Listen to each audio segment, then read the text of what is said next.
শুরু করছি খবরের আয়নায়। আকাশবাণী সংবাদ বিভাগের সাপ্তাহিক এই অনুষ্ঠান আপনাদের সামনে উপস্থাপন করবে এমন অনেক কিছু যেগুলো দৈনন্দিন খবরের ভিড়ের মধ্যেও বিশেষ উল্লেখের দাবি রাখে। ব্যতিক্রমী অনেক ঘটনায় সময়াভাবে উপযুক্ত মাত্রায় পরিবেশন করা সম্ভব হয় না। আবার বেশ কিছু ঘটনাও নানা কারণে সবার চোখ এড়িয়ে যায়। এমন নানা রঙের মালায় গাঁথা এক অনুপম উপহারই হল খবরের আয়নায়। আজকের আয়নায় রয়েছে জাতীয় সম্প্রচার দিবস উদযাপন। কলকাতা পুরসভার উদ্যোগে চালু হল পরিবেশ সংক্রান্ত স্বল্পকালীন শিক্ষাক্রম ও কলকাতা প্রেস ক্লাবের ৮০তম প্রতিষ্ঠা দিবসে সেরা সাংবাদিকতার সম্মান প্রদান।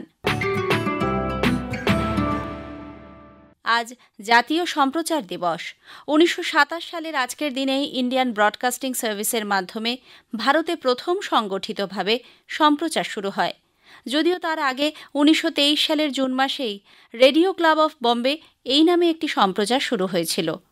এরপর ১৯৩৬ সালে ইন্ডিয়ান ব্রডকাস্টিং সার্ভিস রূপান্তরিত হয় অল ইন্ডিয়া রেডিওতে, যা স্বাধীনতার পরে ১৯৫৬ সালে আকাশবাণী নামাঙ্কিত হয়।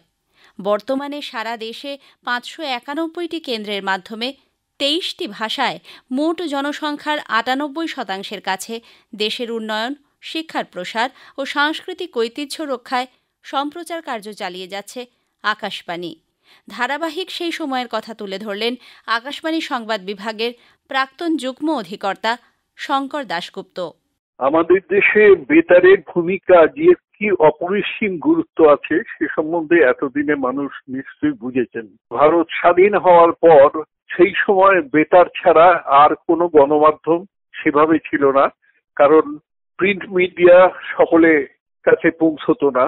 বেতারই একমাত্র জিনিস পৌঁছতো, এবং সেই সুযোগটাকে কাজে লাগিয়ে তৎকালীন কেন্দ্রীয় সরকার সেই সময় থেকে ভারতের পঞ্চবার্ষিকী পরিকল্পনা থেকে শুরু করে সবকিছুতে বেতারকে যেভাবে ব্যবহার করেছিলেন, তাতে দেশের প্রতিটি কোণায় বেতারের সংবাদ পৌঁছতো সরকারি সব কর্মকাণ্ডের। সেই সময় থেকে মানুষের মনে বেতারের যে স্থান হয়েছে, যে পরবর্তীকালে তাকে বলা হয়েছিল যে বেতার is a part of Indian nationhood, ভারতের জাতীয়তার একটি অবিচ্ছেদ্য অংশ। বিশেষ করে স্বাধীনতা যুদ্ধ বিধ্বস্ত ভারতকে নতুন করে গড়ে তুলতে সেই সময় বেতার যে ভূমিকা নিয়েছিল, প্রতিটি মানুষের সহযোগিতা সাহায্য চেয়ে, সেই সব দিনে বেতারের ভূমিকা আজকে যেন মনে হয় হয়তো দৃশ্য মাধ্যমের কাছে বেতার কিছুটা পিছিয়ে পড়েছে, কিন্তু এখনো প্রতিটি মানুষের, বিশেষ করে যারা একটু আগেকার মানুষ, তাদের কাছে বেতারের মূল্য অনস্বীকার্য। এখনো পর্যন্ত বেতারের মূল্য আছে। আমি নিজে দীর্ঘদিন বেতারে কাজ করেছি, বেতারের সংবাদ বিভাগের সঙ্গে যুক্ত ছিলাম। আমি জানি কিভাবে মানুষের মনে, মানুষের হৃদয়ে পৌঁছতে বেতার তার ভূমিকা পালন করেছে, বিশেষ করে আমাদের মতো এই উন্নয়নশীল দেশে। আকাশবাণী সম্প্রচার বর্তমান সময়ের নিরিখে কতখানি কার্যকরী ভূমিকা নিতে পারছে সে প্রসঙ্গে বললেন প্রবীণ সাংবাদিক সুদীপ্ত সেনগুপ্ত। যে তথ্যটা আপনারা দেন সেটা কিন্তু সম্পূর্ণ নির্ভরযোগ্য। আমি বেসরকারি সংবাদ মাধ্যমে সারা জীবন কাজ করেছি, কিন্তু অনেক ক্রিটিক্যাল ক্ষেত্রে কিন্তু এরকম হয়েছে যে অল ইন্ডিয়া রেডিও বা প্রসার ভারতী দেওয়া তথ্য সেগুলো আমরা ব্যবহার করেছি। কোনো কোনো ক্ষেত্রে তো এরকম আছে যেখানে প্রসার ভারতী ছাড়া অন্য কারোর অ্যাক্সেসই নেই। বিশেষ করে প্রধানমন্ত্রী অনুষ্ঠান, অত্যন্ত গুরুত্বপূর্ণ কিছু অনুষ্ঠান যেখানে সিকিউরিটির প্রশ্ন জড়িত আছে, সেখানে তো আপনাদের উপরই সকলকেই নির্ভর করতে হয়। সরকারের যেগুলো কর্মসূচি বিশেষ করে সেগুলো সম্বন্ধে মানুষকে অবহিত করা, মানুষকে সচেতন করা, এ কাজ করে থাকেন আপনারা, এ বিষয়ে কোনো সন্দেহ নেই। আমার নিজের যেটা মনে হয়েছে যে অল ইন্ডিয়া রেডিওর প্রোগ্রাম আরও বেশি আকর্ষণীয় হতে পারে। কিছুটা আমলাতান্ত্রিকতা রয়েছে পুরো জিনিসটার মধ্যে, সেটার থেকে যদি বেরিয়ে এসে সাংবাদিকতার সুযোগ আর একটু প্রসারিত হয়, তাহলে তারা এই জাতীয় অনুষ্ঠান আরও ভালোভাবে করতে পারবেন, যেগুলো একই সঙ্গে সরকারের বার্তা বহন করার পাশাপাশি মানুষের কাছে আকর্ষণীয় হবে।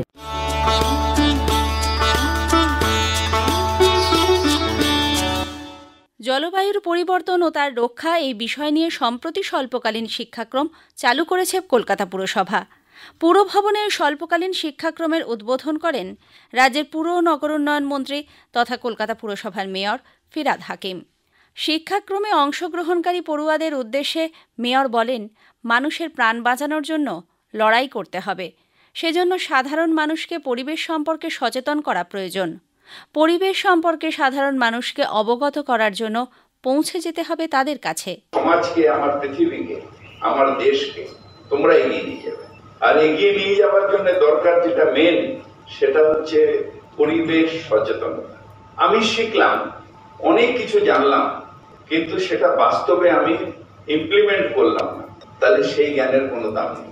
পরিবেশ যোদ্ধা অর্থাৎ যুদ্ধ করবে মানুষের স্বার্থে, মানুষকে বাঁচানোর স্বার্থে। একটা গাছ মরে গেলে আমার হাতটা কেটে পড়ে যাচ্ছে, এই উপলব্ধি থাকবে। পাড়ায় একটা জলাশয়কে বন্ধ করলে আমার হৃদয়টাকে স্তব্ধ করে দিচ্ছে, সেই উপলব্ধি থাকবে। আমার পাড়ায় কোনো কংক্রিট হচ্ছে, কোনো কনস্ট্রাকশন হচ্ছে, ধুলো বালিগুলো হাওয়ায় মিশে যাচ্ছে, সেটাতে আমাদের সবারই, পাড়ায় সবার বা এলাকায় সবার শ্বাসকষ্ট হবে।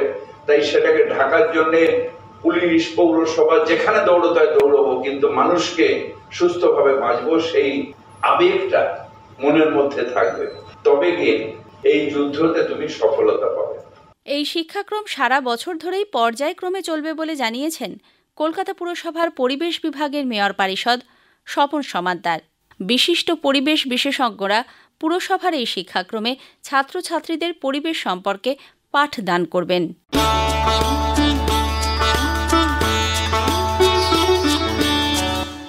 চলতি মাসের 22 তারিখে কলকাতা প্রেস ক্লাবের ৮০তম প্রতিষ্ঠা দিবসে সেরা সাংবাদিকতার জন্য সম্মানিত হলেন মধুমিতা দত্ত, তীর্থঙ্কর দাস, লোকনাথ দে, কৌশিক দত্ত, অদ্রিজা ঘোষ। বিশেষ জুরি পুরস্কার পেলেন মৌসুমী মুখোপাধ্যায় ও উজ্জ্বল দত্ত। দূরদর্শনের সাংবাদিক মৌসুমী মুখোপাধ্যায় পরপর দুবার এই সম্মান পেলেন। সম্মান গ্রহণের পর মৌসুমী আমাদের প্রতিনিধিকে বলেন, যাকে নিয়ে আমার এই প্রতিবেদন জয় ইচ্ছের জয়, কৃষ্ণা চক্রবর্তী, এনার সম্বন্ধে আমি দুটো কথা বলতে চাই। কৃষ্ণা চক্রবর্তী ৮৩ বছর বয়স, অসম্ভব ভালোবাসেন সেলাই করতে, এবং সেলাই করার সময় যেটা সবচেয়ে আশ্চর্য, তার কখনো চশমা নিতে হয় না। যিনি বেথুন স্কুলের ১০০ বছর দেখেছেন, ১৫০ বছর দেখেছেন, আবার ১৭৫ বছরও দেখলেন। তিনি একমাত্র বোধহয় যিনি এই বিরল ইতিহাসের সাক্ষী। কৃষ্ণাদি লেখালেখি করতে ভালোবাসেন, এবং সবচেয়ে বড় কথা যেটা সব প্রজন্মের কৃষ্ণাদিকে দেখে যেটা শেখা উচিত, অবসাদ তার ধারে কাছেও ঘেঁষতে পারে না।